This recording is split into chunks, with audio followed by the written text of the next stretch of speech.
Multiple integral का मतलब होता है double integration and triple integration, 2 time integration और 3 टाइम इंटीग्रेशन, इनको बोलते हैं मल्टीपल इंटीग्रेशन। ठीक है, ये आपने होता है। मान लो फर्स्ट इंटीग्रेशन में आप ऐसे होता था कि यहाँ ओनली वन वेरिएबल दिया होता था। मान लो ऐसे पढ़ा था आपने, एक्स स्क्वायर यहाँ दिया होता था 0 to 2 dx, only one variable is there. ठीक है, मल्टीपल इंटीग्रल में क्या होगा, now there are two variable, यहाँ दो वेरिएबल आ जाएंगे, जैसे F X Y and D X and D Y. ऐसे ही ट्रिपल इंटीग्रेशन में क्या होगा, there are three variable X Y and Z, तो यहाँ क्या होगा D X D Y and D Z. ठीक है, यहाँ इनकी लिमिट दी होंगी, कोई ना कोई लिमिट्स दी होगी। काम क्या है कि how to calculate this double integration, और किस टाइप्स के क्वेश्चन आ सकते हैं, इसको हमें डिस्कस करना है। ठीक है, डबल एंड ट्रिपल इंटीग्रेशन इकट्ठा ही कर देंगे। ठीक है, डबल एंड ट्रिपल इंटीग्रेशन पहले मैं ये बताऊंगा थोड़े, फिर मैं इसके बाद आपको पोलर कर्व बताऊंगा अगले लेक्चर में, रिवीजन में पोलर कर्व कौन सी होती हैं। फिर उसके बाद मैं बताऊंगा चेंज ऑफ ऑर्डर, और लास्ट क्या होगा इसमें, change of variables, change of variables. बस ये टॉपिक होंगे आपके, इसके साथ ही ये खत्म हो जाएगा। फिर हम फर्स्ट यूनिट पार्शियल डिफरेंशिएशन थोड़ा सा डिस्कस करेंगे क्या होती है।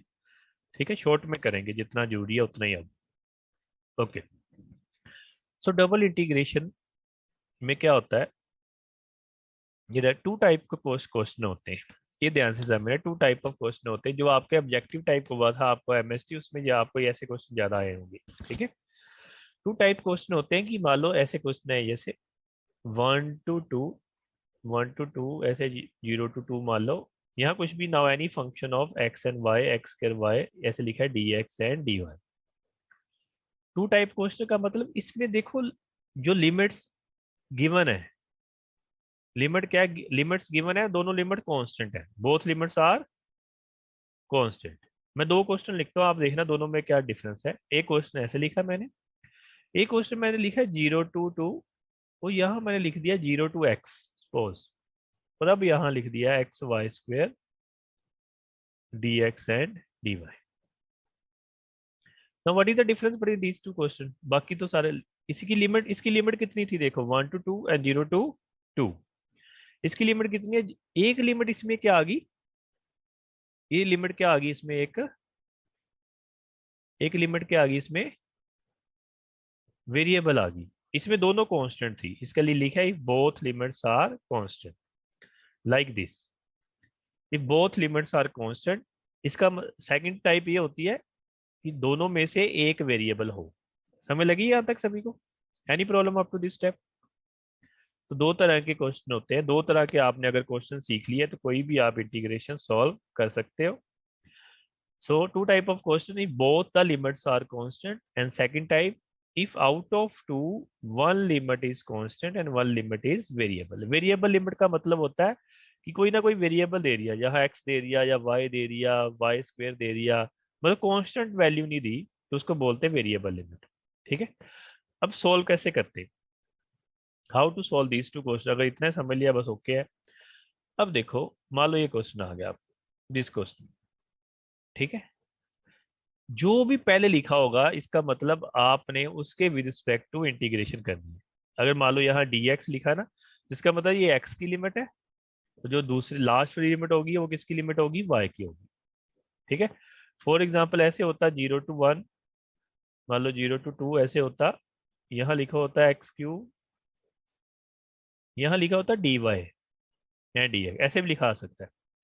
इसका मतलब क्या था, पहले किससे करना था, इसका मतलब किससे करना था, y से, जो बाकी बचा इसका मतलब पहले y से सोल्व करना है, बाद में x से सोल्व करना है। ठीक है, कोई इंटीग्रेशन का खास फार्मूला लगना, only one formula is there, x की कोई पावर दी हो, कोई पावर दी हो, क्या फार्मूला होता है इसका, पावर में एक ज्यादा एंड पावर नीचे। ठीक है, अगर लिमिट भी दी हो, इंटीग्रेशन के करने के बाद क्या होता है, upper limit minus lower limit. Upper limit मतलब पहले एक्स की जगह बी भर देना, माइनस लोअर की जगह ए भर देना। अपर लिमिट माइनस, इतना याद रखना, अपर limit minus lower limit. Okay, तो ये ऐसे सोल्व कर, बस ये फार्मूला आप याद कर लो, दिस फार्मूला, यही सभी जगह लगना है जितने आपकी ये इंटीग्रेशन चलेगी, ज्यादा इंटीग्रेशन नहीं लगती इसमें।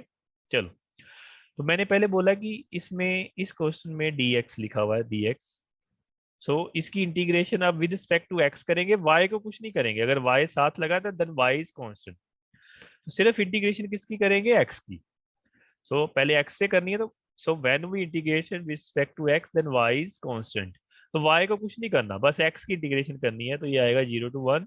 ऐसे ही इंटीग्रेशन कर रहे हैं, x की पावर 1 है, कितनी पावर बन जाएगी, x की पावर 2, जितनी पावर दियो पावर में से एक ज्यादा बाय 2। ठीक है, यहाँ वाई स्क्वायर यही रहेगा, वाई स्क्वायर को कुछ नहीं करना। और इसमें लिमिट बननी है कितनी, कितनी लिमिट बननी है, 0 to 2, और यहाँ कितना आएगा आगे, dy।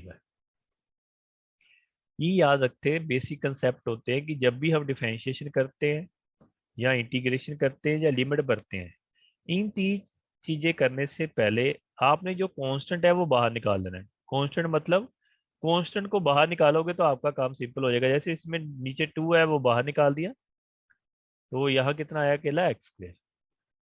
अब मैं बोल रहा हूँ क्या होता है, upper limit minus lower limit. Upper मतलब पहले एक्स की जगह 2 भरना है, ये वैसे रहेगा 0 to 1, वाई स्क्वायर ऐसे रहेगा। अपर लिमिट माइनस लोअर लिमिट का मतलब ये अपर लिमिट है ये लोअर लिमिट है, पहले एक्स की जगह ये भरना है, तो कितना आएगा 2 का square minus lower limit, minus lower limit, और यहाँ ठीक है। जिसको सारे को सोल्व कर लेना, सारे को सोल्व करेंगे जितना भी बचेगा, जो आंसर आएगा सारा देखो सोल्व किया, ये आंसर आया 4y²। अब इसकी इंटीग्रेशन लास्ट में किसके रिस्पेक्ट टू कर देंगे, y से कर देंगे। मतलब वही y की पावर 2 दी है, y की पावर 3/3, अगेन अपर limit minus lower limit, y की जगह भर देंगे, तो ये दिस इज योर आंसर। ठीक है, any problem up to this topic, okay, how to solve two integration. Yes sir. हाँ जी, आगे ऐसे सेम क्वेश्चन अगला। तो इस बिल्कुल सिंपल सा टॉपिक है, ज़्यादा खास इसमें कुछ नहीं है। नाउ ये भी सेम क्वेश्चन, इसको आपने कर लेना 0 to 1, 0 to 3 x y²। ठीक है, अब लिमिट चेंज कर दी, बाकी सारा कुछ सेम। अब मैंने यहाँ पहले क्या लिखा है, क्या लिखा है यहाँ पहले, पहले अब क्या लिखा है यहाँ, क्या लिखा है, dy। इसका मतलब अब इसकी इंटीग्रेशन रिस्पेक्ट टू पहले y करनी है, x को कुछ नहीं करना। जो पहले लिखा होगा कांस्टेंट के, जब दोनों लिमिट कांस्टेंट हो उसके हिसाब से आप इंटीग्रेशन करते हैं। ठीक है, चलो, ये होगी if both limits are constant.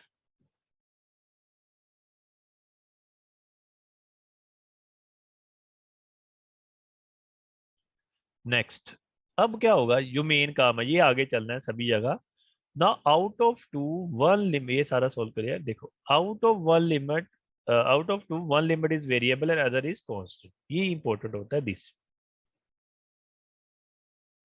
ठीक है, इसको मैं पूरा करा देता हूँ एक बार क्वेश्चन, कुछ भी हाल कुछ भी लिख दो, मान लो 0 to 1, इसने लिख दिया 0 to x, यहाँ लिख दिया x सपोज y, कुछ भी लिख दे dx एंड dy।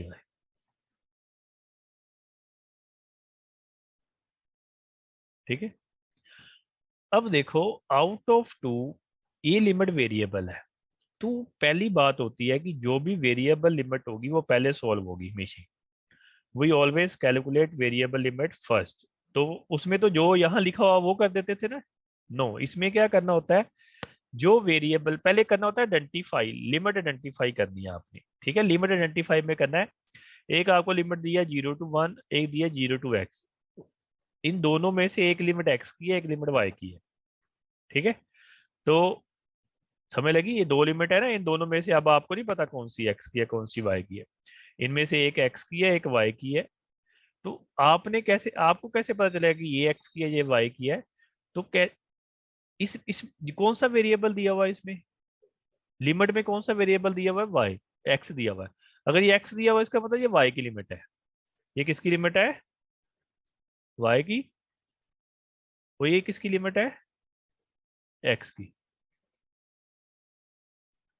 ठीक है, मान लो ऐसे दिया होता 0 to 1 वाई बटा वाई स्क्वेयर, यहाँ कुछ भी लिखा होता है x square y d x. हाँ जी। अब फिर दो लिमिट दी है, एक 0 to 1 एक वाई टू वाई स्क्वेयर। इसमें एक्स की कौन सी होगी, वाई की कौन सी होगी? किस वेरिएबल में दिया हुआ, उल्टे वेरिएबल की लिमिट होती है। अगर वाई दिया तो ये किसकी लिमिट होगी, इसकी लिमिट होगी ये एक्स की। एक्स की। ठीक है, तो दूसरी वाली जो बची दैट इज ऑफ वाई। तो फर्स्ट काम होता है आपका आइडेंटिफाई दी लिमिट। अब इसमें क्या करना होता है कि आइडेंटिफाई होगी लिमिट, इसका मतलब y की लिमिट वेरिएबल है, तो जो भी वेरिएबल लिमिट होगी वो पहले सॉल्व होती है। इसमें ये कंडीशन होती है कि अगर दो में से एक लिमिट कांस्टेंट हो एक लिमिट वेरिएबल हो, तो जो भी वेरिएबल लिमिट होगी उसको हम फर्स्ट कैलकुलेट करेंगे। इसका मतलब फर्स्ट किसको कैलकुलेट करेंगे हम, y को। y वाले को हम क्या करेंगे, कैलकुलेट करेंगे। ठीक है, y वाले को कैलकुलेट करेंगे, इसका मतलब हम। ठीक है, तो y को कैलकुलेट करना है तो यहां लिखेंगे 0 to 1 0 to x। जिसको पहले कैलकुलेट करना होता है, मतलब किसकी लिमिट है वेरिएबल, तो यहां भी पहले क्या लिखेंगे dy। इसका मतलब मैंने पहले किसको कैलकुलेट करना है, वेरिएबल। वेरिएबल लिमिट कौन सी है, y की, तो पहले वहां y लिखेंगे। इसका मतलब पहले इसको ऐसे सोल्व करें दिस। ये क्लियर हो गया सभी को, दिस स्टेप इज क्लियर या दोबारा बताऊं? This step is okay. फिर सुनो, यस सर। आपके पास दो लिमिट्स होती हैं, एक कांस्टेंट होती है एक वेरिएबल होती है। आपका पहला काम है आइडेंटिफाई दी लिमिट्स। वो सिंपल है, हो जाएगा आइडेंटिफाई द लिमिट्स। आइडेंटिफाई मतलब यस सर। दोनों में से कौन सी एक्स की कौन सी वाई की, वो आइडेंटिफाई हो गया। आइडेंटिफाई करने के बाद जो भी वेरिएबल लिमिट होगी उसको हमने पहले कैलकुलेट करना होता है, कांस्टेंट को बाद में करना होता है। तो इसका मतलब हमने पहले इसको कैलकुलेट करना था, ये कौन सी है वाई की, तो वाई को पहले कैलकुलेट करेंगे। इसका मतलब वाई से इंटीग्रेशन कर देंगे इसकी 0 to 1 वैसे ही। एक्स को अब कुछ नहीं करना, वाई की जितनी लिमिट होगी वाई स्क्वेयर बाय 2, कितना आएगा 0 to x और dx। ठीक है, फिर वही लिमिट बनने से पहले आपका कांस्टेंट बाहर कर लेना चाहिए। नहीं भी करोगे, कई बच्चे नहीं भी करते, कोई प्रॉब्लम नहीं, थोड़ी सी कैलकुलेशन बढ़ जाती है, बाकी कोई चेंज नहीं आता, x इंटू डी एक्स। अब फार्मूला क्या होता है, upper limit minus lower limit. Upper limit मतलब अपर लिमिट लोअर लिमिट का मतलब होता है कि पहले y की जगह आपने अपर लिमिट भर देनी है, इसका मतलब एक्स स्क्वेयर माइनस फिर y की जगह 0 लोअर लिमिट। ठीक है, जो बचा अब कितना बचा 0 to 1 1/2 बाहर आ गया, ये कितना बचा x³ बस इसकी दोबारा आपने क्या कर देनी है, एक्स की रिस्पेक्ट टू क्या कर देनी है, इंटीग्रेशन कर देनी है। ठीक है, so this is the double integration का मेन कंसेप्ट, जो सारा आगे तक यही चलना है। फिर मैं दोबारा बोल रहा हूँ कि मोस्टली यही टाइप आती है, if there are two limit and out of two one limit is constant and one limit is variable. तो फर्स्ट स्टेप होता है आइडेंटिफाई द लिमिट्स। आपको पहले आइडेंटिफाई करनी आनी चाहिए लिमिट्स की। आफ्टर आइडेंटिफाई द लिमिट, फिर हमने देखना है कि पहले किसको कैलकुलेट करना है। तो मैंने बोला है कि पहले हमेशा ही जो वेरिएबल लिमिट होगी उसको हम पहले कैलकुलेट करेंगे, तो उस हिसाब से इसकी पोजीशन चेंज हो जाएगी। ठीक है, अगर अगर y वेरिएबल आया तो y पहले आएगा, x बाद में आएगा, जो पहले इसको कैलकुलेट करके वही सारा कुछ करके लास्ट में एक वेरिएबल बचेगा, उसको क्या कर देना है, सोल्व कर देना। ठीक है, so this is your main मोटा मोटा जो होता है डबल इंटीग्रेशन का कंसेप्ट। तो two limit one is constant. ठीक है, ये जैसे ये सेम क्वेश्चन मैंने करा दिया कैलकुलेशन, ये ऐसे ये है, इसकी मैंने ये अब किसकी लिमिट होगी, एक्स की होगी, क्योंकि ये वाई में दिया तो एक्स की होगी। इसका इसको ऐसे पहले पहले किस में करेंगे, इंटीग्रेशन रिस्पेक्ट टू एक्स ही करेंगे। ओके, तो ये भी हो जाएगा आपको। ठीक है, आगे आगे सेकंड टाइप। अब देखो, आपने जितने भी मैंने क्वेश्चन किए हैं उसमें आपको ना लिमिट्स गिवन थी, जैसे लिमिट गिवन थी ऐसे, कोई भी या वेरिएबल लिमिट गिवन थी या कांस्टेंट लिमिट आपको ना गिवन थी। ठीक है, लिमिट आपको गिवन थी इसमें, ऐसे कोई भी कुछ भी आ सकता है, आपको लिमिट ना गिवन थी, ऐसे लिमिट्स आपको गिवन थी। कई बार ना लिमिट्स दो सेकंड टाइप होती है लिमिट्स गिवन ही होती है, यहाँ ना रीजन दे देता है, रीजन वो यहाँ कुछ भी आपको फंक्शन दे देता है, आपको ना कोई एरिया दे देगा, जैसे आपने प्लस टू में भी किया होगा जब आगे एरिया की हेल्प से आपने लिमिट्स निकालनी है। ठीक है, कुछ ना कुछ आपको गिवन होगा, उसकी रीजन गिवन होगा, उसकी हेल्प से आपने क्या करनी होगी, लिमिट्स निकालनी होगी। ठीक है, इसके इसके लिए आपको डायग्राम थोड़ी सी आनी चाहिए, याद होनी चाहिए थोड़ी सी डायग्राम। कौन कौन सी डायग्राम आपको याद होनी चाहिए? सिंपल से डायग्राम जो बेसिक्स होती हैं स्टैंडर्ड कर्व, पैराबोला। कितने पैराबोलास होते हैं हमारे, इनकी शेप पता होनी चाहिए, शेप पता होगी तो आप कुछ करोगे ना। 4 टाइप को पैराबोला होते हैं। पहला पैराबोला क्या होता है, वाई स्क्वायर इक्वल टू, यहाँ वाई स्क्वायर हो, राइट हैंड साइड में एक्स हो, कुछ भी मतलब ऐसे भी लिखा सकता है, y square equal to x, जब y square equal to 4x, मतलब one side y y square हो, सेकंड टाइम एक्स हो। इसको बोलते हैं, इसकी शेप कैसी होती है, इसको बोलते हैं राइट हैंडेड पैराबोला। ऐसे पैराबोला आपने बस ऐसे पैरा कुछ भी लिखा हो, ऐसा कुछ भी हो, आपने इस साइड पैराबोला ड्रा कर देना, ये होता है फर्स्ट पैराबोला। इसको बोलते हैं राइट हैंडेड पैराबोला। कई बार ऐसे आ सकती है, y square equal to -4ax, ये कर्व हमेशा के लिए आपको याद होनी चाहिए, या प्लस, जिसको बोलते हैं left handed parabola. Left handed parabola मतलब ऐसे ड्रा करनी, फिगर ड्रा करनी आनी चाहिए। तो this is left handed parabola. मान लो आपको ऐसे आ जाए Y square equal to -8x, ठीक है, माइनस साइन आ जाए, Y square equal to -2x, ठीक है। तो दिस इज आपका कौन सा parabola, this is second parabola, इसको बोलते हैं लेफ्ट हैंडेड पैराबोला। ऐसे ही ऐसे ही थर्ड पैराबोला कौन सा होता है, अपवर्ड पैराबोला। अपवर्ड पैराबोला का मतलब होता है, अब देखो इसमें पहले इधर वाई स्क्वायर था, अब इधर एक्स स्क्वायर आ गया, वो दूसरी पोजीशन में वाई चला गया, 4ay। ठीक है, अगर ऐसी कोई भी इक्वेशन आई, इस साइड एक्स स्क्वायर दिया हो, यहाँ वाई दिया हो, इसको बोलते हैं अपवर्ड पैराबोला। ऐसे अपवर्ड की तरफ ये डायरेक्शन होगी, this is called upward parabola. कुछ भी आ सकता है ऐसे, x square equal to y, x square equal to कुछ भी, anything, x square equal to 4y, जब भी इस साइड एक्स स्क्वायर हो वाई हो, तो this this is upward parabola. आपको डायग्राम पता होनी चाहिए बस, बाकी कुछ पता ना हो। सिमिलरली दूसरा क्या होगा, लास्ट क्या होगा, x square equal to, x square क्या होगा, -4ay, ये होता है downward parabola. This is downward parabola, ऐसा पैराबोला होता है डाउनवर्ड पैराबोला। कुछ भी एक्स के बस माइनस लग जाए तो दी, ये 4 टाइप्स के आपके क्या होते हैं पैराबोला, जिसकी वो आपको डायग्राम हमेशा के लिए याद रहनी चाहिए। हो जाएगी याद डायग्राम, ठीक है। पैराबोला के बाद, पैराबोला के बाद होता है सर्कल। सर्कल की इक्वेशन क्या होती है, x square plus y square equal to a square. तो ऐसा ही सर्कल होता है, this is equation of circle, ये आपको पता होनी चाहिए। ठीक है, फिर होती है, ये मान लो एक्स एक्सिस है, this is x axis, this is y axis, x equal to y line, x equal to y, x equal to y कौन सी लाइन होती है, ऐसी लाइन, दिस लाइन, ये जो बीच में से इसको बाइसेक्ट करती है, this line is known as x equal to y. ठीक है, ये मान लो एक्स एक्सिस आ गई, ये वाई एक्सिस है।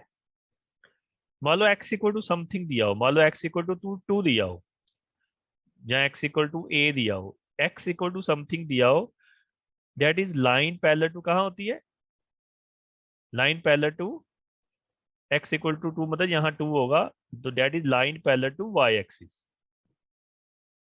तो ये अगर लाइन ड्रा करनी है, लाइन ड्रा करनी है नहीं चाहिए, वहां आपने ड्रा ही करनी है लाइन, एक्स इक्वल टू 2 दिया हो तो this line x equal to 2, ऐसे एक्स इक्वल टू ए दिया तो this x equal to a. Any line parallel to y axis, ये होते हैं x axis y axis, any line parallel to y axis that is called x equal to a. Similarly मान लो आपको ये x axis दिया है, ये वाई एक्सिस दिया है, अगर वाई इक्वल टू समथिंग आ जाए ना, वाई इक्वल टू मान लो 3 आ जाए, तो दैट इज मीन दिस, इस side line, this is y equal to, इसमें एक्स के पैरेलल, एक्स एक्सिस के क्या होती है, पैरेलल लाइन होती है, वाई इक्वल टू 3।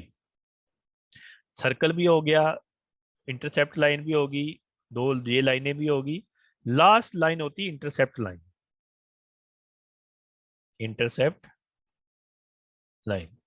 मान लो ये आपकी एक्स एक्सिस वाई एक्सिस होती, इंटरसेप्ट लाइन मतलब दिस लाइन, जिसके नीचे होता है x by a plus y by b equal to 1, जिसके ऐसे इक्वल टू 1। इसका मतलब ये x को किस पॉइंट पे इंटरसेप्ट करती है, a कोमा 0 पे, और ये y को किस पॉइंट पे इंटरसेप्ट करती है, 0, एक्स वाई। ठीक है, इसको बोलते हैं इंटरसेप्ट लाइन। फॉर एग्जाम्पल मान लो आपको पेपर में ड्रा करने के लिए आइए 2x+3y equal to 6 line draw करो। ठीक है, आपने किस साइड यहाँ 1 बनाना होता है, 1 बनाना मतलब 6 से डिवाइड कर देंगे तो कितना बनेगा, x/3 कितना बनेगा, y जो भी यहाँ दिया उसे डिवाइड कर दो, y/2 इक्वल टू 1। तो ये कौन सी लाइन होगी, this is known as intercept line. इस पॉइंट को कहाँ कट करती है, 3, 0 पे, और इस पॉइंट को कहाँ कट करती है, 0, 2 पे। तो this is non intercept line. ये आपको मोटी मोटा जो आपकी डायग्राम्स हैं ये आपको थोड़ी सी हमेशा के लिए आपको दिमाग में होनी चाहिए, आगे लगेंगी ये सारी। ठीक है, शायद मैंने नोट्स में बताया हो। ये पैराबोला बताए हुए हैं, 4 पैराबोला होते हैं, ये सर्कल होता है, ये x equal to y line होती है, ये इंटरसेप्ट लाइन, ये सब में सारा कुछ बताया हुआ है। ये वाई एक्स एक्सिस पे y0 होता है, वाई एक्सिस पे x0 होता है। ये x equal to a line बताइए, इंटरसेप्ट लाइन बताइए, मैंने एक एग्जाम्पल भी इसकी बता दी। ठीक है, लास्ट क्वेश्चन। अब आपने लिमिट्स, अब आपको क्या होगा कि आपने लिमिट्स फाइंड करनी होगी।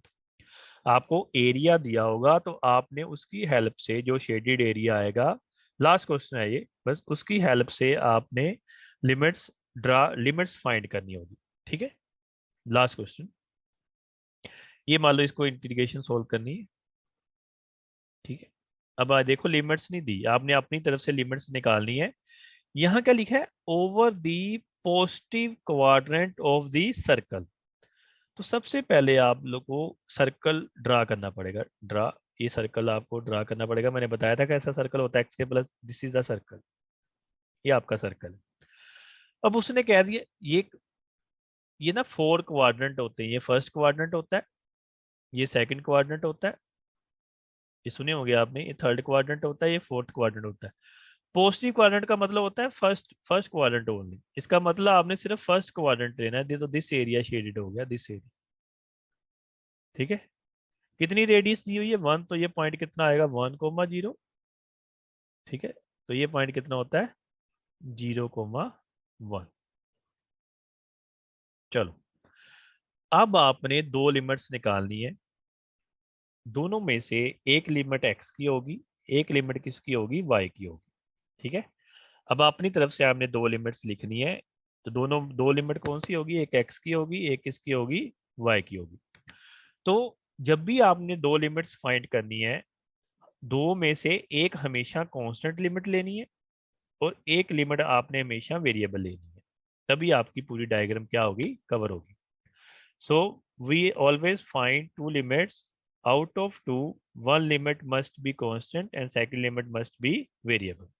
तो आपकी मर्जी है, जिसको मर्जी कांस्टेंट ले सकते हैं, जिसको मर्जी वेरिएबल ले सकते हो, बट मोस्टली जो मैं करूंगा, मैं x को कांस्टेंट लूंगा और y को क्या लेंगे हम, y को क्या लेंगे, वेरिएबल। कांस्टेंट मतलब ये x को कांस्टेंट लेना है, x को। तो यहाँ ये पहला पहला पॉइंट होता है ना, ये x का होता है।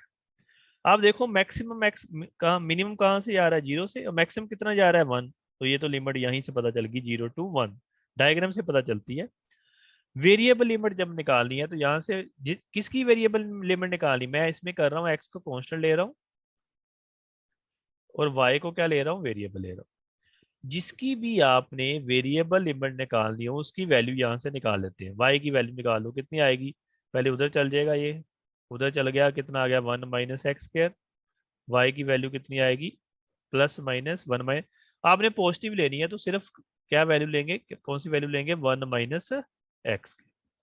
तो y यहाँ से लेके कितना आएगा, 0 से लेके कितना आएगा, 1 - x। तो वैल्यू यहीं से निकालनी है हमेशा, यहाँ पर जिसकी वेरिएबल निकालनी उसकी वैल्यू निकाल लेनी, दिस 1 - x², अब ये किसकी लिमिट है, किसकी लिमिट है ये, y की, तो y पहले लिखेंगे और x बार, बाकी पुराना क्वेश्चन बन गया। अब पहले इसकी with respect to integration y करेंगे, फिर जो आंसर आएगा उसकी विद रिस्पेक्ट टू किससे करेंगे, x। So this is the formula to how to find the limit. फिर मोटा मोटा बताऊं, आपने दो लिमिट्स निकालनी होती है, दोनों में से एक x की होगी एक y की होगी। जब भी आपने लिमिट्स फाइंड करनी है, out of two limit one is variable and one is constant. आपकी मर्जी है, जिसको मर्जी कांस्टेंट ले लो, जिसको मर्जी वेरिएबल ले लो। बट हम मोस्टली जितने क्वेश्चन करेंगे उसमें x को कांस्टेंट लेंगे और y को क्या लेंगे, वेरिएबल।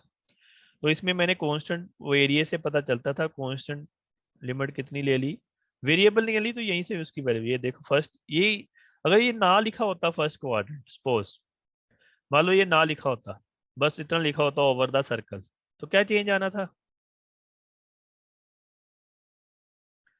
आपके, फिर पूरा एरिया आना था, पूरा पूरा एरिया आना था। ये पूरे एरिया में फिर x की लिमिट कितनी थी, -1 to 1, और y की कितनी आनी थी, -1 माइनस एक्स के टू 1 माइनस एक्स के। तो लैंग्वेज का थोड़ा ध्यान रखना है, नहीं तो देखो सारा क्वेश्चन ही चेंज हो गया।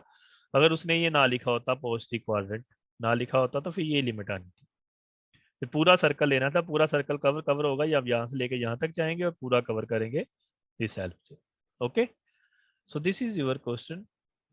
आपने इसको अब सोल्व करना है अपने आप इंटीग्रेशन करके। ऐसे ही ये क्वेश्चन है, इसको भी इंटरसेप्ट लाइन आपने अपने आप निकालनी है, टू लिमिट्स निकालनी है, वन एक्स की वन वाई की। इसको ट्राई करना है सभी ने, बस ये क्वेश्चन आपने ट्राई करना है। किसी ने कुछ पूछना हो, any problem to any student? Okay है थोड़ा बहुत?